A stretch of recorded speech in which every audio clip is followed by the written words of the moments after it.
What's up guys, Vulkan here, and this is the Loot Drop, a weekly roundup of action RPG news, keep you guys all up to date in one nice little package. So we do have a lighter load this week. I'm waiting for a few things to give me the thumbs up before mentioning, so stay tuned for that. However, here is what we're talking about this week, episode 5. Last Epoch's new idol system was revealed, along with some new animation updates. Wolcen has been releasing a new skill and skill modifier per day, so we'll talk about those. Deadhaus Sonata, the spiritual successor to Legacy of Kain, has surfaced, so we'll talk about how that looks. And lastly, we have our indie game of the week, Everspace 2, an open world, like space, I guess, action RPG that has you traveling through the vastness of a universe in search of credits, loot, and danger. So let's get things started with a little pre-patch preview action from Last Epoch. Now, Last Epoch's latest blog post gives us a first glance at the new idol system coming to the game, and by glance, I mean just that, right? We don't really see what these do yet, but we know that they will allow, quote, further fine-tuning of builds with niche and in some cases class-exclusive affixes. The idol will have its own 4x4 block of inventory space to avoid clashing with the backpack space that we have today. They did go on to mention that charms from Diablo 2 were definitely an influence for this system. And for those that never played Diablo 2, charms were an item that sat in the player's inventory and offered bonuses to them. For instance, the Hellfire Torch from Diablo 2 is a unique large charm. It gives you a 5% chance to spawn a Firestorm on striking. It gives bonuses to class skills, to attributes. It spawns a Hydra, but you only have 10 charges, and gives you an increased light radius, all from the inventory. Now, this is a unique large charm, so it's going to have much, much greater effect than if you had a small common charm. So depending on the size, the rarity, those are going to affect how powerful these charms are, and I'm assuming that's going to translate directly over into Last Epoch with idols. It makes the most sense. The larger ones that take up the most space should give the biggest effects.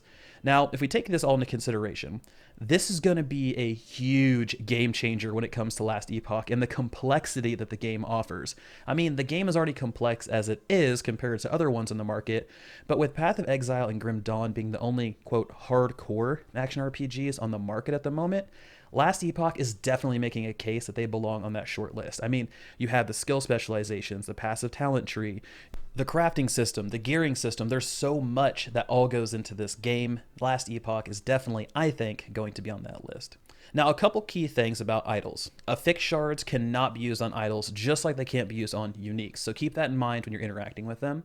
And at first, part of your idol slot is unlocked via a quest, right? So it's not available at level 1, which makes sense. You will not be able to start getting idols. You will not be able to start using them at level 1. However, through a quest chain, you're going to be able to unlock and get your first idol. So it is going to be a part of the quest experience, so keep that in mind. So if you're playing and you've been playing a lot and you're like, man, I'm not getting these idols, I start a new character. That's probably why, because you have to do the quest. So in addition to the new idol system, we're also getting 3 new arena zones in this patch, which is going to be awesome compared to the set we have now. I mean, variety is king, right? We all know it. The more stuff you have, the better it is. And I'm really excited to see this addition here because the arena is such a cool integral part of Last Epoch. So getting a few different settings is going to be fantastic. There's also some additional monolith changes, and the monolith fate will no longer give you repeat affixes, right? So you're not going to be able to just stack up the easy ones anymore. So it's about to get a lot harder. Now, the chest rewards from monolith runs will also scale with enemies killed. So this means no more just speed run straight to the boss to claim that easy full chest of loot. Now, I haven't been able to test if this is the quantity or the quality that's getting affected, or both. I don't know because this patch isn't out yet. However, I really do like this change. I mean, I am someone who is completely split between like the Mach 1 speed runs on Path of Exile and the slower pace clears like Grim Dawn and Wolcen. And I think having a reward for simply not just zerging to the end of the zone is a strong incentive for different builds, for builds that are less weighted towards speed and more weighted towards clearing efficiency. But I mean, this could be completely null depending on the results, so we'll have to wait and see. Anyway, to be continued on this change in particular. Last Epoch is also making some campaign and quality of life changes. So there's a lot going on in Last Epoch as of late. The campaign changes are going to be making the new experience a bit better. They're looking to streamline it a bit. And here's a direct quote from the blog post because they do it the best justice. Quote, "One of the design goals with Chapter 1 had been to make repeated use of time travel due to it being a core part of Last Epoch. We also wanted to do this to introduce the player to the various eras in Atera's history and the different factions from those eras. We have consistently seen feedback that the beginning of the story can be difficult to follow, and so we are reducing the number of time travel occurrences. For example, you will no longer briefly visit the Imperial era in Chapter 1 and the number of enemies involved." So this is something that I have seen a lot of back and forth on between fans. I personally love all the different time travel stuff. I like seeing all the different, okay, I'm clicking on this tear in time and I'm going to this different era. And this era is, the Imperial era, then it's the Ruined era, and then it's the Divine era. You're seeing all of these different eras and it's really cool. You don't really understand it, right? You're not somebody who's like, oh, this is the Divine era. Oh, this is the Imperial era. But you get to see all of these different areas and these different zones and different settings and fight these different creatures right at the beginning. Now, I understand where the other people are coming from, where it's like, I've never played Last Epoch. I don't know what this is. I literally just stumbled upon the website. It looked kind of neat, so I bought a pack, and now I get to play it. And now all of a sudden, at the beginning, I'm in the Divine era. I'm in this forest, and now I'm not. Now I'm fighting these things. Now I'm not. Now I'm fighting this. Now I'm not. And it can be confusing. I can see both sides of the coin. So what I would like to see is perhaps instead of removing all of the time travel stuff, or the majority of it, I don't know how much they removed, obviously, but instead of maybe removing it, either one, spacing it out a little bit more, or using some different context clues to help narrate the difference a little bit more. I'm not a game designer, so I don't know, but that's something that I would like to see. Either way, I think it's going to make people happy. The people that are hardcore, that understand all the different eras, I mean, they're not going to be mad that we're removing an era, because they're not. It's just moving it down the line. Whereas the new people, it's going to help them get introduced to the game without feeling overwhelmed. Either way, the quality of life improvements include a highly requested buyback feature as well. So this is something also coming with this patch. It's a solid system, right? I mean, it's your tried and true system. It allows you to purchase back up to 20 items, regardless of whether you've logged out or changed vendors. So this is just a staple. I've been waiting for it for a very long time. Nice work, guys. Really appreciate this getting added in. You can also now move through your minions. So as an acolyte, I really hated when I summoned all my minions. They basically were an enemy for me to try to work through. I'm like, hey, I'm trying to get through here, and they're like, no, what's up? No. So instead of that bone golem, just kind of giving you the business the whole time, you can actually just live your life, and you don't have to worry about trying to kind of kite them in a circle so you can get through the door, all that fun stuff. So like this change, solid change. And lastly, guys, optimization. So optimization is a big thing for Last Epoch. Lots of people are like, Vulkan, I want to play Last Epoch. I really like the game. I like the look of it. But whenever I fire it up, it gets down to like 14 frames and I can't play it. And I get it. Not everyone is playing on a high-end rig, or a rig that just happens to fit all the criteria to work well, and that's totally get it. But this game is still in beta, right? And they're still working on the optimization. This is something they have heard through and through and through, that hey, we need this to be optimized. I can't play your game. And that is a number one thing on their list, as they have stated multiple times. But this patch is going to improve the performance of ambient occlusion, several skills and abilities, their overall performance, plus removes one source of constant stutter. So they're making leaps, right? And they're trying to get these things kind of ironed out. So just know this is something that they are focusing on. Now, Last Epoch is also changing their animations as well to make them a bit smoother. And we're going to be seeing the fruits of this labor shortly, right? The intent here is to make them more visually appealing throughout the animation, right? And allow players to move earlier after the ability is cast as one of the perks. There's multiple perks, but that's one of the perks. And it's a really great article that I'm not going to try to regurgitate just because it doesn't do it justice. So I have that linked in the description below. I highly encourage you, if you're interested to see how the animations are changing, go out there and read it because they break it down in a really, really great way. Plus, Sarno has a fantastic name for his mage that is just great. So that wraps up Last Epoch. Let's move on to Wolcen and their new skills and modifiers they've been dropping this week. In a interesting turn of events, their PR team has really kind of kept a constant flow of new stuff turned on. So I'm excited for it. I know everybody else has been. So let's start breaking these things down. Wolcen recently started a new kind of skill and skill modifier per day theme on their various social media accounts, Twitter, Facebook, all that stuff, Reddit, Discord, forums. So really it's everywhere. And if you watch my last Wolcen video, this will be a recap. But if not, then this is news and it's great and you guys will enjoy it hopefully. And if you'd like Wolcen, this is it. So here is like the bite-sized info. Wolcen is going to have 40 skills and 16 modifiers for each at launch. So a total of 40 skills and then 16 modifiers for each one of those skills. These modifiers can range from something simple like increasing the area of effect or something dramatic like allowing you to change a damaging spell to heal or add a heal onto the damage. Things like that. Those modifiers are going to come in 3 flavors: minor, medium, major, each one costing 1, 2, and 3 modifier points respectively. So minor 1, medium 2, major 3. Modifier points are just a cap for how many modifiers you can attach to one skill. This is obviously to help balancing, but by the time you hit skill level 47, okay, skill level 47, you will have all of the modifiers. At skill level 59, you will have all of your modifier points, which is 10. So you'll have 10 points to spend on those various modifiers to make your skills more deadly, more efficient, more fun, more out there, whatever. But an important side note, okay, this is an important thing.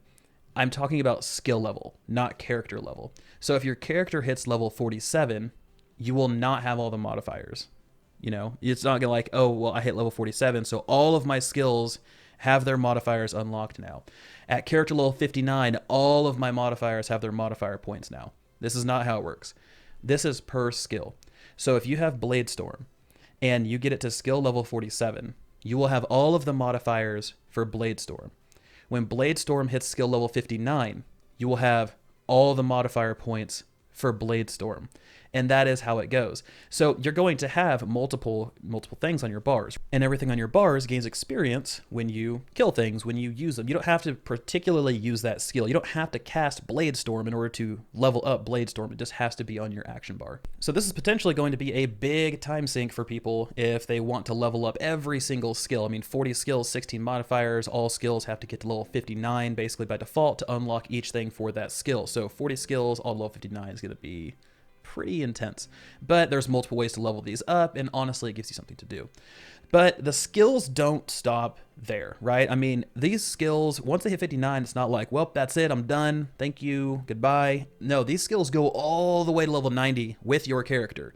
Each time they level up, they gain increases in damage, in output, in efficiency. All of these things will scale all the way up to 90, which I like. It's that constant progression. But, that's good and all, but let's get to actually the meat and potatoes of this update, right? And that's the new skills.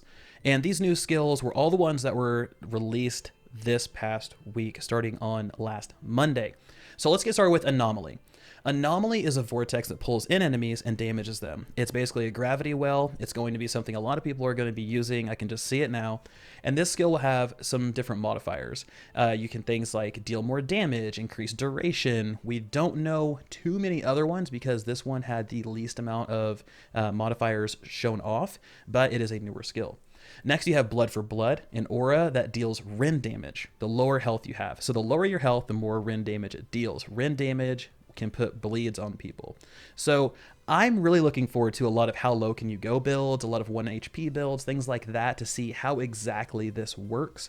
But you can also add modifiers like spike damage depending on your missing health. You can increase the area of effect for each party member that's near you, making a massive kind of moving aura that just wipes people out. This one I am really, really excited for. Blood for Blood was one of the better looking spells and one of the more interesting spells to me.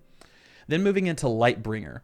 This is an ability that deals damage and then teleports you to a location. So basically, you can click and hold your mouse, and it's going to expand this little circle, and it's going to keep growing until it hits a cap, and then you're going to release, and it's going to teleport you there, deal damage, and you can modify it to be pretty interesting. You can include healing for yourself and party members on landing. You can add a big smashed area that deals sacred damage upon landing as well. So there's a lot of different things you can do with this, and I'm just thinking, if you have like a blood for blood where you're a tank type character, you have all of your people near you, so you're gonna have this big aura dealing rend damage, then you're gonna be able to use Lightbringer, which is going to allow you to teleport around the map, essentially around your viewing area, dealing damage and healing yourself and party members while hopefully keeping blood for blood up. This is going to be a very, very interesting kind of tank slash DPS style combo, and these are just from what we've seen so far.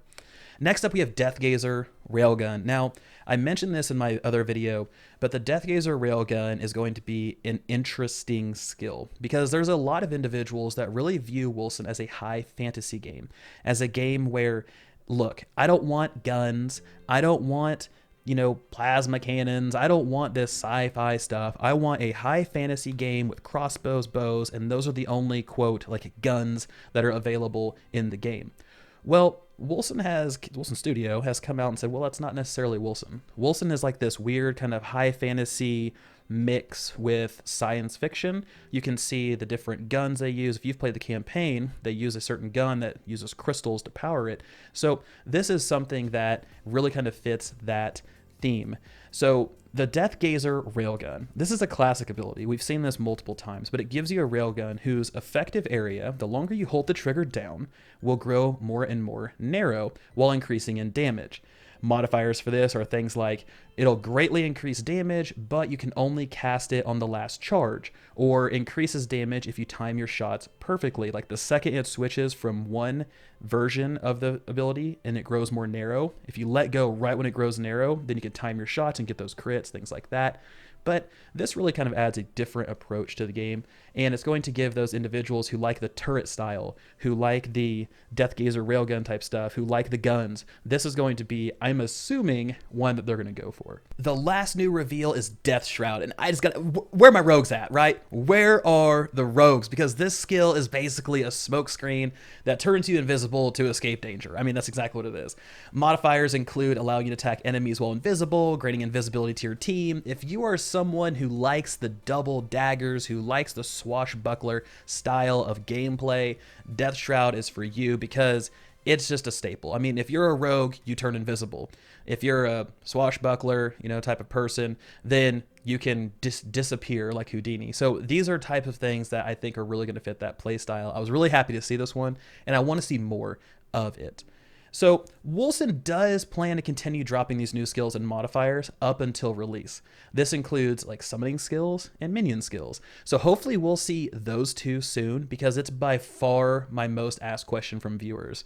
Vulkan, where are the summoning skills, man? And I'm like, I don't know, because I'm just trying to, I know what you guys know. And I'm hoping we get to see these soon because I love the summoning skills. I love that kind of play style. I'm actually leveling something like that in Path of Exile right now. So it's great times. Either way, Wolcen's going to continue to do this. So we're going to keep this faucet on and hopefully see some really, really cool stuff. So let's keep this dream alive and talk about a new game, Deadhaus Sonata. Very strange name, but it has a cool concept. So Deadhaus Sonata, I want to open with this. This game, and by the way, thanks for the heads up in the comments. You know who you are. Anyhow, Deadhaus Sonata is a spiritual successor to Legacy of Kain. It's a narrative-driven action RPG where you play as the undead fighting the living. Quote, you are a monster among men, dealing death and destruction on a massive scale. Sounds fun, sounds epic, I'll bite. We don't have mountains of info on this game yet, but we do know a few things out on the Steam page, and that's about it. 1, you will play as vampires, ghouls, revenants, liches, wights, banshees, and wraiths throughout the world of Nogosawa. We don't know if these are like available classes or if you can like actively switch between all these different creatures. I would like to see them as classes personally, but that's just me, obviously. Number 2, combat is a focus. We're talking fast-paced melee, magic, and absolute brutality. Number 3, the one we've all been waiting for, right? Endless loot. So here's a direct quote from the page. Quote, collect unlimited amounts of distinct and unique weapons, armor, and artifacts. Use this loot to customize your character in a variety of ways and shape how your character fits into the complex political system of the realm, end quote. So I really dig this for obvious reasons, but I'm curious to see what we will see in terms of unique loot. What determines unique? Is it unique as in rarity? Is it unique as in all of this one piece of gear is like what you should go after? How deep are they going in this system? What types of gear will we have? All of this will be answered over time, but right now these are some questions going through my head. Number 4, you're going to make choices that'll make an impact on the world. You'll be forced to make those decisions that will morph the world and the story around you. Now, this is fairly common nowadays, right? Ever since Mass Effect kind of popularized this of, hey, you're going to get different endings, different outcomes, then this is something that really became a staple. And I want to see some catastrophic things happen with choices instead of simple like character swaps in the story. I want to see, I made this decision and like this entire town is gone because I decided not to go there and help, and now the living took it over and everything's dead and I can't go there anymore. I want to see that type of stuff. Permanent, just horrific decisions, and that's what I want. But we'll see. Number 5. Now this one's really cool. I really like when games do this, but they're going to be releasing community creation tools to make different characters, levels, quests, all these different designs. You can design all sorts of cool stuff using these tools that can then be introduced into the world. So really cool stuff there, and really just, I mean, that's such an easy and effective way to give your game extra legs, is letting the community develop things for it. So smart move by them. Number 6, lastly, we have 6-player co-op. Join with 5 other friends and just destroy stuff. Be all the undead greatness you can be. So overall, what I see when I read this list is a game where you play as an undead in like a Skyrim-sized world. But you're going to be able to play the game as you want to, and then use those creation tools to make your own content for yourself and others, pull your friends in to tackle harder content, and just go wild. To me, this really seems like, okay, we're going to take the Skyrim formula, Elder Scrolls formula, we're going to paint it with an undead type thing in the spiritual successor of Legacy of Kain, except one of the big things that people really didn't like about Skyrim or really wanted Skyrim to do is have co-op. So we'll just put 6-player co-op in. Now you have basically this massive world with co-op, and it's a great time. So that to me is kind of what I see here, and I really like it. I dig it. But Deadhaus Sonata is expected to arrive in October 2020. No confirmations on whether or not this will be on consoles, and no PC minimum requirements have been dropped as of yet. All right, folks, so our last category is the indie game of the week. So let's dive in. Our indie game of the week is Everspace 2. It's an upcoming space shooter that gives players a massive universe to explore, bosses to fight, outlaws to eliminate, and tons of loot. So the gameplay you're going to be seeing is full of me being terrible at shooting ships. So just understand, this is why no one ever let me fly the planes in Battlefield. It just was not for me. I was terrible at it. So let's start with what the game actually is. From the developer, quote, Everspace 2 is a fast-paced, single-player space shooter with deep exploration, tons of loot, and classic RPG elements. Experience a thrilling story set in a vivid, handcrafted, open world full of secrets and perils on your journey to become human. After all. Sounds pretty epic. Mostly the become human part. I'm curious if we're androids or aliens or what are we? That's got my interest peaked. So some of you might remember the first Everspace. It was a roguelite that sent you out again and again to see how far you could get into space, right? Well, the entire game design and direction is gone. So it's no longer a roguelite at all. 0%. This is an action RPG now. It focuses more on those action RPG elements than the roguelite ones. I just want to clear that up. So if you're looking at Everspace 2 like, oh man, the next generation of roguelite. No, not necessarily. It's going to be action RPG.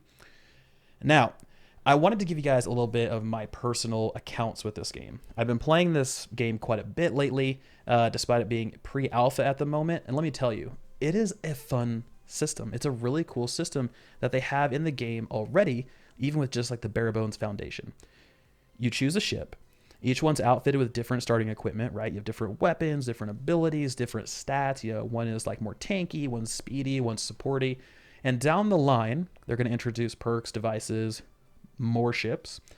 But after all that's settled, right? You chose your ship, everything's good. You get sent out into space to take down outlaws, perform small side quests, gather loot, transport shadow creatures from end to end. They'll do like little side quests, mini games type of deal, and really just explore. That's the whole point of this game, is to explore and see what all the universe has for you.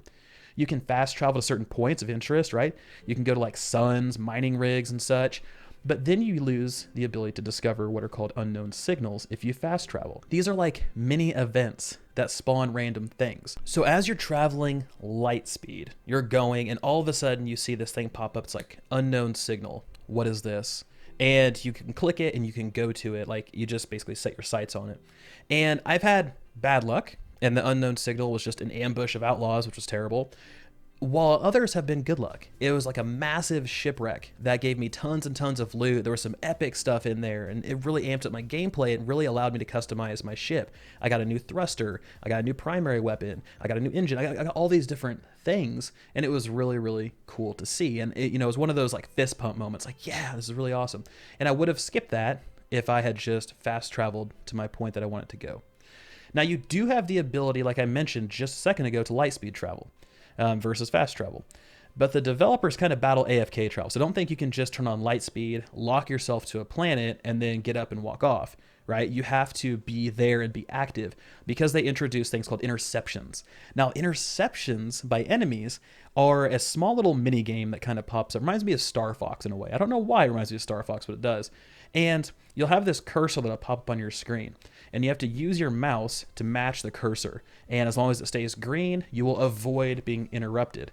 But if you go outside of that, or you're AFK, then you get intercepted, your light speed travel immediately stops, and you're ambushed by whatever. It doesn't matter if it's outlaws or any other enemies they add to the game. Right now it's just outlaws, but that's what happens. And then you can die if you're AFK, all that fun stuff. So it's a really cool little thing they put in there. It's not intrusive. It's not like this annoying thing that keeps happening. It's literally like you're playing the game, so you're present, and this thing pops up and is like, you're being intercepted, and has a little cursor that flies around on your screen, and very slowly, and you basically just have to move your mouse to match it for a couple seconds, and then it'll turn green, and you keep it green for I think like 5 or 6 seconds, and then it'll say, you know, interception. You lost them, basically. So it's a cool little system to help battle that. Overall, my experience so far has been good. No performance issues, interesting places to visit, some loot. Obviously, there's not a ton. And I mean, calling this the tip of the iceberg would be an overstatement. I don't even think we're at the iceberg yet. But here's what we can expect in launch 2021. All this is found on the Steam page, so there's a link below. But here's what we got. High risk, high reward areas where you can nab ultra special gear, but it'll require excellent piloting skills and a knack for thinking on your feet. Massive dogfights with a large variety of enemies, from drones, fighters, heavy bombers, and powerful gunships, all the way up to massive capital vessels. You can expand your ship collection from a virtually endless supply. That's pretty cool. Epic loot. Don't really need to go into that anymore. A living economy. This is kind of interesting. Now, this living economy will adjust prices based upon supply and demand, meaning you might be able to score a better price somewhere else, and you can become a part-time trader if you want, right? You can play the market instead of combat if that's your cup of tea. I know a lot of people like play World of Warcraft, not for the game, but for the auction house, you know? So there you go. All of this, like I said, was posted on the Steam page, links below. But Everspace 2 has been a strong entry into the generally lacking space ARPG subgenre. I'm incredibly interested to see how this game kind of develops over time, and from a developer who's kind of tried and true, and they seem like they're okay flexing the norms, but also accepting systems that have become a staple. That's the key to a good game. Accepting the systems that are basically the wheel. You don't want to reinvent the wheel, but also flexing yourself enough that you become a unique entry and not just a clone. So that is something that I think Everspace 2 is going to have to walk finally, but I think they've been doing a good job so far. Anyway, guys, this wraps up this week's loot drop. Please drop a comment below. Tell me what you liked about it, what you didn't like, what you'd like to see next time. As always, I really appreciate you. Hope everybody enjoyed this one. Have a great week, and I will see you guys next time.